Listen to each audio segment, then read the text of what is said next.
행복이라는 것이 하나님의 선 안에 있어요. 그 행복이라는 것이 그렇잖아요. 우리가 어떤 선을 막 넘어가고 그럴 때 진정한 행복이 아니라 그 선을 지킬 때 그 안에서 행복이 있는 거예요. 막 우리가 행복의 자유다 그래가지고 막 선도 넘고 그리고 어떤 성적인 선도 막 넘고 그래서 쾌락과 향락을 막 쫓을 때 당장은 좋아 보이죠. 그런데 결국은 그것이 우리가 얼마나 저주가 되는가 하는 것을 우리가 알게 되잖아요. 그러니까 말씀에 해석하는 삶의 묵상 함께 같이 하도록 하겠습니다. 오늘 본문의 말씀은 신명기 27장 1절에서 26절까지 말씀입니다. 모세가 이스라엘 장로들이 백성에게 명령하여 이르되 내가 오늘 너희에게 명령하는 이 명령을 너희는 다 지킬지니라. 명령하는 이 명령을 지키라 라고 말씀하세요. 그 명령이라고 하는 것이 우리가 의무를 지켜야 된다라고 하는 이런 마음이 있을 때 그 명령을 사명으로 그리고 정말 뭐 군대 용어로 이야기하면 명령을 생명보다 더 귀하게 여기는 이런 상명하복 이런 문화가 있는 거죠. 그러면 하나님과 우리의 관계가 그렇게 명령하고 명령을 따르는 그런 조직인가 라는 이런 생각이 들게 되죠. 그런데 우리가 이 부분에 대해서 우리가 오해하지 말아야 될 것이 2절에 보면 너희가 요단을 건너 내 하나님 여호와께서 내게 주시는 땅에 들어가는 날에 이렇게 돼 있어요. 그러니까 이미 하나님의 은혜가 먼저죠. 그래서 이 하나님의 은혜가 우리 가운데 있고 그 은혜 속에서 하나님은 우리 가운데 감당할 그런 사명을 주세요. 그러니까 은혜가 있는 곳에는 사명이 있어요. 우리가 어떻게 보면 시간이 있는 곳에 우리가 할 일이 있는 것처럼 하나님의 은혜가 있는 곳에 사명도 있어요. 이게 우리의 그 사명 속에서 그 은혜를 누리는 그러니까 우리가 어떻게 보면 은혜를 회방하고 막는 것이 아니라 이런 사명은 은혜를 더 풍성케 하고 그 은혜를 누리는 하나의 방법이에요. 그래서 우리가 이 사명은 은혜 속에 주어지는 거예요. 그래서 큰 돌들을 세우고 석계를 바르라. 3절에 보면 요단을 건넌 후에 이 율법의 모든 말씀을 그 위에 기록하라. 그리하면 내 하나님 여호와께서 내게 주시는 젖과 꿀이 흐르는 땅에 내가 들어가기를 내 조상들의 하나님 여호와께서 내게 말씀하신 대로 하리라. 그래서 지금 하나님께서 말씀하신 것을 요단이 건넌 다음에 그것을 하나님의 말씀을 먼저 기록하라는 거예요. 기록하라. 이 하나님의 말씀을 먼저 우리가 새기라라고 하는 거죠. 이것은 단순하게 우리가 그 석회에 큰 돌 위에 석회를 바르고 거기에다가 우리가 글을 새기는 것이 아니라 하나님이 정말 우리 가운데 원하시는 것은 우리의 마음에 이 말씀들을 우리가 새기기를 원하시는 것이죠. 그래서 우리가 돌판에 새기지만 그러나 마음에 새기기를 원하시는 거예요. 왜냐하면 하나님께서 말씀하시기를 여호와께서 내게 말씀하신 대로 하리라. 하나님께서 그 말씀이 어떤 거예요? 하나님이 우리 가운데 이렇게 행하시는 분이시고 하나님은 우리 가운데 이렇게 이끌어 주시는 분이시구나 라고 하는 것을 그 말씀을 우리가 이 돌에 새긴 그 말씀을 가지고 하나님이 우리 가운데 행하실 그 하나님을 기억하는 거죠. 4절에 보면 너희가 요단을 건너거든 내가 오늘 너에게 명령하는 이 돌들을 한쪽에는 에발산에 세우고 그 위에 석회를 바를 것이며 또 거기서 내 하나님 여호와를 위하여 제단 곧 돌단을 쌓되 그 그것의 쇠 연장을 되지 말지니라.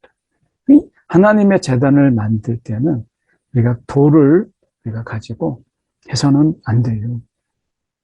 이것은 그냥 그대로 있는 그대로로 해야 돼. 이거는 우상을 만드는 어떻게 보면 우상의 인위적으로 다듬는 이런 부분들은 우리가 이 다듬지 않는 돌, 6절에 보면 너는 다듬지 않는 돌로 이렇게 말씀하고 있잖아요. 그러니까 이것은 인위적으로 꾸미는 당시 우상숭배의 풍습에 의하면 우상숭배의 제단을 만들 때는 인위적으로 그렇게 모양을 어떤 걸 본딴다든지 인위적으로 꾸몄어요. 우리가 이렇게 다른 종교들의 보시죠. 인도의 그런 신들을 보세요. 얼마나 정교하게 그리고 화려하게 음란하게 만들었잖아요. 그런 걸 하나님은 원치 않으셨어요. 그래서 우상의 풍습을 따르지 말고 그냥 있는 대로 다듬지 않는 돌로 너희가 하나님의 제단을 만들어라 라고 말씀하시는 거예요. 하나님께서는 이 에발산과 이 그림신산을 두고 하나는 축복과 저주를 두었잖아요. 그러니까 어떻게 보면 이 요단을 건넌다라고 하는 이 4절에 요단을 건넌다라고 하는 이것은 세겜을 이야기하는데요. 이건 에발산과 그리심산 사이에 이 세겜이 위치해 있어요. 어떻게 보면 이 세겜이라는 지역은 아브라함이 가나안 땅에 처음 입성했을 때 처음으로 머문 그런 역사 깊은 그런 땅이죠. 그래서 그곳에 하나님은 아브라함과 그 후손에게 내가 가나안 땅을 주겠다 약속하신 곳이 바로 요단을 건넌 그 세겜이에요. 그러니까 지금 이 아브라함은 우리가 이 주님께 거기다가 제단을 쌓았죠. 이게 창세기 12장 6절과 7절에서 나오는 그 아브라함과의 언약적 이 구속사의 쭉 흐름 속에서 보면 이 세겜이라는 지역이 굉장히 중요한 거고 하나님께서 이 아브라함과 그 후손에게 주겠다라고 했던 그 약속을 주셨던 곳이 세겜인데 4절에 보면 요단을 건너거든 에발산과 그린심 그 사이에 그들이 세겜에서 아브라함이 그랬던 것처럼 이제 아브라함의 후손이 하나님의 약속에 의해서 그 땅에 들어왔을 때 제단을 쌓은 거예요. 그러니까 이 장소가 그냥 편의의 장소가 아니라 이것은 하나님의 구속의 역사 속에서 하나님이 아브라함에게 약속하셨던 그 땅, 그 땅에서 아브라함이 하나님 앞에 제사를 드렸던 것처럼 이스라엘이 그 아브라함의 후손이 지금 이제 거기에 와서 제단을 드리는 거예요. 제사를 드리고 하나님 앞에 예배하는 거죠. 6절에 보면 우리가 그 위에 하나님 여호와께 번제를 드려라. 그리고 화목제를 드려라. 이 번제라고 하는 것은 우리가 하나님 앞에 나의 전부를 하나님께 드리는 거죠. 그래서 하나님의 수직적 관계, 내가 전부를 하나님께 드리는 가장 수직적인 관계, 이것이 수직적인 제사가 번제예요. 나의 전 존재를 하나님께 감사함으로 드리는 것, 하나님과의 관계, 번제죠. 그리고 화목제, 이것은 가장 수평적인 제사로서 화목제를 드리라. 그러니까 위로는 우리가 하나님을, 그리고 옆으로는 백성, 형제들을, 그래서 같이 이렇게 이 번제와 화목제 의미가 있죠. 그래서 거기에서 먹으며 여호와 앞에서 즐거워하라. 그래서 번제가 먼저예요. 하나님과의 어떤 수익적 관계의 그 제사, 그리고 수평적 이 관계의 제사를 드리는 이런 부분 속에서 하나님은 번제와 화목제를 드리라 말씀하고 있는 것이죠. 8절에 너는 이 율법의 모든 말씀을 이 돌들 위에 분명하고 정확하게 기록할지니라 라고 말씀하셨어요. 이 모든 말씀, 율법의 모든 말씀을 내가 분명하게 기록하라 라고 얘기하면서 앞에서 7절에 여호와 앞에서 즐거워하라 이렇게 말씀하셨잖아요. 이것은 우리가 시내산 언약에서 그들이 하나님의 언약이 그들에게 주어지고 그리고 거기에서 그들이 그렇게 하겠습니다.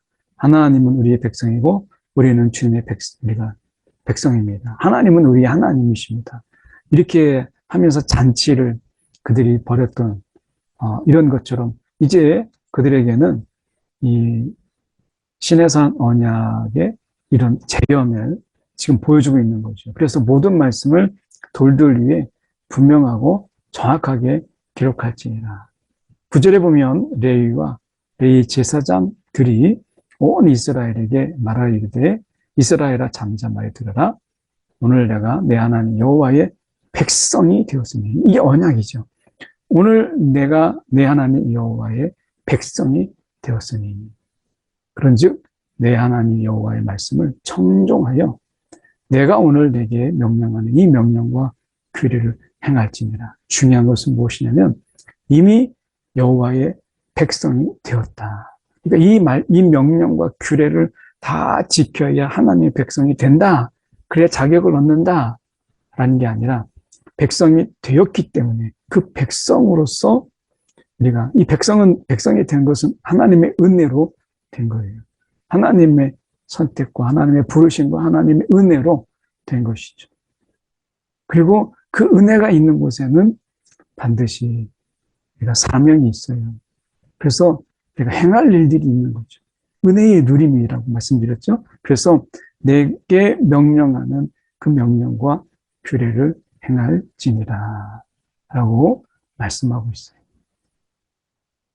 모세가 그날 백성에게 명령하여 이르되 너희가 요단을 건넌 후에 시몬과 레위와 유다와 이사갈과 요셉과 베냐민은 백성을 축복하기 위하여 그리심산에 서고 그리고 르우벤과 갓과 아셀과 스불론과 단과 납달리는 저주하기 위하여 에발산에 서라.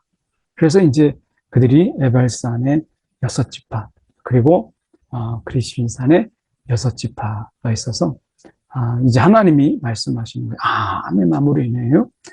그들이 이제 그 하나님의 말씀대로 그들이 따르기로 저주와 축복의 삶을 이제 속에서 어떤 것을 택할 것인가 이거거든요. 결국 우리가 이 언약 속에서 그들의 선택이 날마다의 삶 속에서 있어요. 그래서 복과 저주의 삶 속에서 어떤 것을 선택할 것인가. 믿음은 선택이에요. 우리가 믿음이 있기 때문에 우리의 삶의 선택이 하나님이 원하시는 것, 하나님의 영광을 위하여, 그리고 그분의 뜻대로 이것이 이제 선택의 기준이 되는 거죠. 우리가 저주받은 인생이라고 하는 부분이 당장은 좋아 보여요.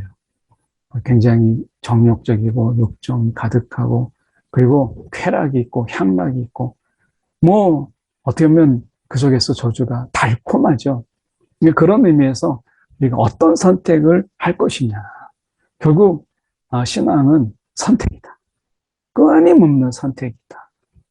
라고 하는 것을 우리가 보여주죠. 자, 선택의 내용들을 저희가 보면 창세기의 손으로 조각하였거나 부어 만든 우상은 여호와께 가증하니 그것을 만들어 은밀히 세우는 자는 저주받을 것이요. 모든 백성은 응답하여 말하되 아멘 할지니라. 그래서 우상 숭배하지 않기로 그들이 그래서 조각하거나 부어 만든 우상 는 하나님께 가증한 것이다. 라고 그들이 이제 언약을 하죠. 그리고 16절에 그의 부모를 경홀히 여기는 자는 저주를 받을 것이라 할 것이요. 모든 백성은 아멘 할지니라. 그래서 이 경홀히 여긴다라고 하는 것은 무시하거나 그리고 부모의 수치, 부모의 부끄러움을 드러내는 것이죠. 그래서 어떻게 보면 우리가 이런 부모를 경홀히 여기는 것, 이것은 저주받을 일일 것이요. 그러니까 부모를 우리가 경외하라 이렇게 말씀하잖아요. 그래서 그런 의미에서 공경하라, 부모를 공경하라 라고 하는 말씀을 우리 가운데 말씀하시잖아요. 그런 의미 속에서 우리가 기억해야 될 것은 하나님이 우리 가운데 말씀하시는 이 공경, 하는 이 부분을 우리가 생각해 볼 필요가 있어요. 17절에 보면 그 이웃의 경계표를 옮기는 자는 저주받을 것이요. 이것은 하나님이 지경을 주신 것이고 하나님의 기업이잖아요. 이것을 속이는 것, 이것은 하나님이 하신 것을 속이는 거예요. 이거는 우리가 하나님을 기만하는 일이죠. 이것은 저주받을 일이요. 맹인에게 길을 잃게 하는 자는 저주받을 것이라. 돌보고 또 어떻게 보면 감싸줘야 될 그런 자들을 어떻게 해요? 길을 잃게 만드는. 이거는 우리가 영적 맹인도 마찬가지죠. 우리가 영적으로 앞을 보지 못하는 그런 자들에게 길을 잃게 하는. 우리가 하나님께로 온전히 주님께로 인도해야 되는데 그렇지 못하는 것. 이 시대에 아마 우리가 영적 맹인들이 얼마나 많습니까? 그런데 그들을 길을 잃게 우리가 방치하는 것. 이것은 하나님이 결코 기뻐하지 않으신다라고 하는 것이죠. 19절에 객이나 고아나 과부의 송사를 억울하게 하는 자는 저주를 받을 것이요. 이렇게 얘기합니다. 이것은 하나님의 재판, 가장 공의와 그리고 정의로 가득한 이런 삶 속에서 내가 돈이 없다라는 것 때문에 또 그들이 힘이 없다라는 것 때문에 송사를 억울하게 한다면 그것은 하나님의 공동체의 정의와 공의를 깨는 일이에요. 이것은 결코 하나님이 기뻐하지 않으신다. 어떻게 보면 예수님의 재판도 대제사장이나 또는 서기관, 종교 권력을 가진 그런 자들이 어떻게 보면 예수님, 사람의 모습을 볼 때는 아무 힘도 없고 돈도 없는 예수님을 거짓 송사해서 죽게 한 것이잖아요. 이거는 하나님이 결코 네가 기뻐하지 않으신 일이다. 이렇게 예수님을 보면 알 수 있잖아요. 20절에 그의 아버지의 아내와 동침하는 자, 이것은 계모나 또는 아버지의 첩을 이야기하는데요. 동침하는 자는 그 아버지의 하체를 드러낸 것이다. 그래서 이거는 우리가 윤리적으로도 이것은 좀 맞지 않는 거죠. 기독교 윤리라고 하는 이 부분 속에서 하나님은 우리가 윤리를 망각하고 우리가 살아가는 것을 원치 않으세요. 그런 의미에서 우리는 이 하나님의 하나님과의 삶 속에서 그 윤리, 이 윤리 도덕, 착한 사람이 되는 것이 물론 기독교인의 목적은 아니지만 그러나 하나님이 만드신 그 윤리를 우리가 지켜나가는 것. 결국 하나님의 백성으로서 그 선을 우리가 넘지 않는 것. 이것은 굉장히 중요한 것이죠. 21절에 짐승과 규합하는 모든 자. 이거는 수간행위 이런 것은 하나님이 이 어떤 성적 질서 이것에 대해서 분명히 말씀하셨죠. 22절에 그의 자매 곧 아버지의 딸이나 어머니의 딸과 동침하는 자 이것도 하나님께서 기뻐하지 않은 그러니까 이것은 하나님 성적인 이런 윤리 도덕은 하나님이 굉장히 엄하게 말씀하셨고 이것을 굉장히 중요하게 여기셨어요. 그래서 우리가 쾌락이라는 이름으로 우리가 이런 성적인 문란 이것은 어떻게 보면 당시에 이방 종교의 특징이기도 했는데 이런 부분에 대해서 하나님은 특히 영적 질서 속에 성적인 질서 이런 부분들을 분명히 하고 계세요.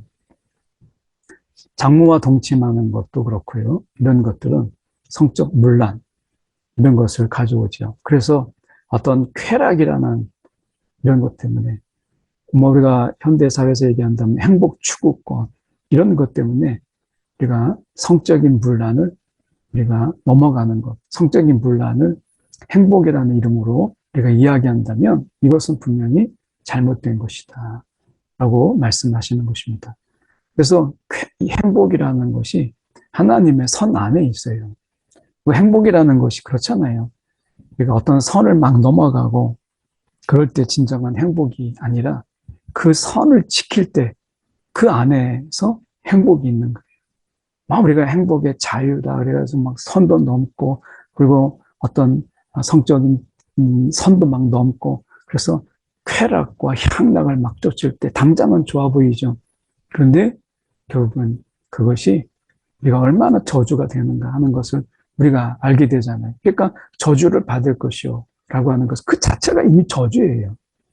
나중에 그 속에서 우리가 그 굉장한 괴로움도 있고, 이건 이 문란함 속에서 인간의 이런 어떤 이 시기, 질투, 이것으로 인해서 증오와 미움이 막 들어오잖아요. 그런 의미에서 이것은 결코 하나님의 이 영적 질서 안에 있을 때 행복이 있는 거지, 선을 넘는 것, 이 속에서는 행복이 없다. 은혜라는 것이, 은혜의 누림이라고 하는 것이 왜 하나님께서 명령하셨어요? 그 명령이 하나님이 우리 가운데 은혜 속에서 지켜야 될 선들이고 행해야 될 방향인 거예요. 은혜가 있는데 그런 우리 가운데 사명이 없을 때 그 속에서는 누림도 없어요. 그래서 우리가 이런 부분 속에서 이 선이라고 하는 것, 그리고 하나님이 그 속에서 선택하게 하시는 이 부분은 굉장히 중요한 것이죠.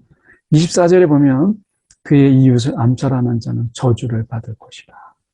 어떤 이유든지 간에 사람을 죽이는 이런 부분 속에서 결코 그 죄책감 그리고 그 괴로움에서 자유로울 수가 없죠. 25절에 무지한 자를 죽이려고 뇌물을 받는 자 저주를 받을 것이라. 이거는 가룟 유다잖아요. 무지한 자를 죽이려고 뇌물, 결국 은 30에 노예의 값에 팔아버린 것이잖아요. 이런 거 우리가 어떻게 보면 너무 안타까운 일이었잖아요.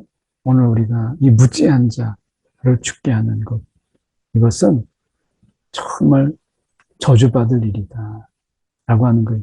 얼핏 생각하면 우리가 다윗의 우리아의 바세바의 남편 우리아를 죽인 이 무지한 자를 죽이는 것, 이것은 정말 우리가 다윗의 치명적인 죄였었잖아요. 그런 의미에서 우리가 생각해 볼 때 우리가 정말 이런 부분에 대해서 사단의 생각이 우리 가운데 심어주려고 하고 똑똑한 척하고 하지만 우리는 그 속에서 이럴 때 말씀을 붙잡지 않으면 이 저주라고 하는 것, 그래서 이 저주는 이런 일을 막게 하는 하나님의 은혜예요. 저주는 하나님의 저주가 아니라 저주 또한 하나님의 은혜다. 이게 있기 때문에 우리는 그 하나님의 은혜 속에서 벗어나질 않는 거예요. 만약에 저주가 없다면 하나님의 은혜 밖에서 울타리를 벗어나게 되는 것이죠. 이 율법의 말씀을 시행하지 아니하는 자는 우리가 저주를 받을 것이요 모든 백성은 아멘 할지니라 라고 말씀합니다. 오늘 우리가 말씀대로 결국 말씀을 실행하지 아니하면, 이 말은 결국 말씀을 택하고 그리고 말씀대로 살아가도록 결정하라 라고 하는 것입니다. 말씀이 있다라고 하는 것, 은혜의 누림이다 라고 하는 것 우리가 기억하는 이 아침 되길 원합니다. 기도하겠습니다. 이 사랑에 많으신 하나님 아버지, 우리의 삶 속에서 모든 것이 은혜인데 하나님 그 은혜 속에서 우리가 어떤 길로 갈 것인지, 어떤 것을 택할 것인지 늘 이 선택의 지혜를 주시옵소서. 오늘도 그 선택이 말씀이 되게 하여 주시옵시고, 오늘 그 선택이 우리의 은혜의 누림이 되게 하여 주시옵소서. 오늘도 주님의 은혜 속에서 우리가 거하는 하나님, 우리의 삶이 되게 하시고, 은혜를 벗어나고자 할 때 저주를 기억하는 우리의 심령들 되게 하여 주옵소서. 살아계신 예수 그리스도를 받들어 기도드립니다. 아멘.